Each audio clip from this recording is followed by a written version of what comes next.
Direct selling అని అంటే ఇంటింటికి పోయి ప్రోడక్ట్స్ అమ్మేది కాదు.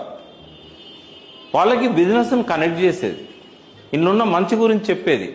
చేసరా చేయడం వాని ఇష్టం, చెప్పడం మన ధర్మం, వినకపోతే వాని కర్మం. వినకపోతే ఏమవుతుంది, మన లైఫ్ సేమ్ ఉంటుంది, ఇంకా దిగజారుతుంది. వింటే ఏమవుతుంది, డెఫినెట్గా లాభాలు ఉంటాయి, అడ్వాన్స్ అవుతాడు కదా. ఎట్లా రోజు సంపాదిస్తూనే ఉన్నాడు. అందుకే మేము ఏమంటాం, ఈ business part time చేయాలంటాం.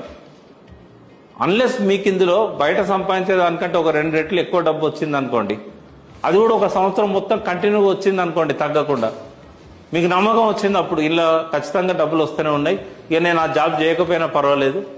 Government job అయితే లీవ్ పెడతారు, ప్రైవేట్ జాబ్ అయితే ఇక నేను ఇక్కడ 2 గంటలు కష్టపడితే నాకు నెలకు 1,00,000 వస్తున్నాయి, 50,000 వస్తున్నాయి, ఆడపోయి 20,000కు నేను ఎందుకు పని చేయాలి, ఆ టైం ఇక్కడనే పెడితే ఎక్కువ వస్తుంది కదా.